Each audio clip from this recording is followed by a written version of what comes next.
আসসালামু আলাইকুম। কেমন আছেন সবাই? আজকে আমি একটা নতুন ধরনের নামাজ দেখানোর জন্য আসলাম। এটা আমি আমার লাইফে আগে কখনো দেখিনি, এই ধরনের নামাজ।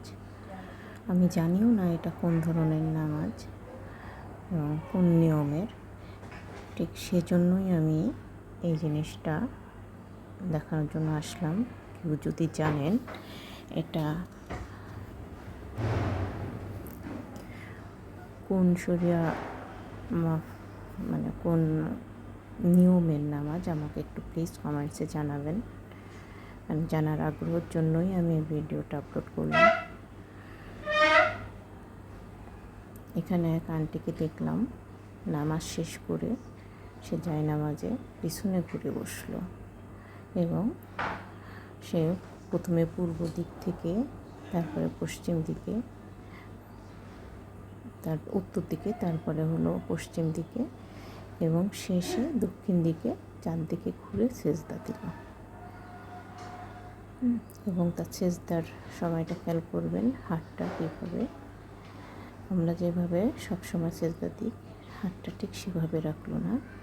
আমরা হাতটা ভুট করে সেজদা দিই, কিন্তু এখানে দেখলাম এনে হাতটা ঠিক করে সেজদা দিল এবং পায়ের বুড়ো আঙ্গুল ধরে কি দোয়া কালাম পড়লো এবং চারপাশে ঘুরে ঘুরে করলো। কিন্তু নিয়মটা আমার জানা নাই।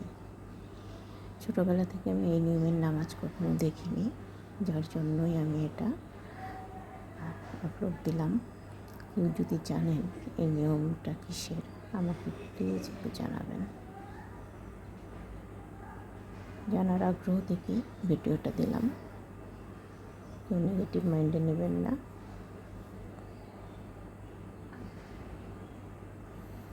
ধন্যবাদ সবাইকে।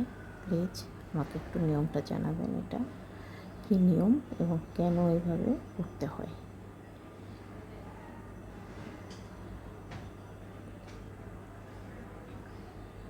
আপনারা সবাই একটু খেয়াল করে দেখবেন, দেখে আমাকে একটু জানাবেন।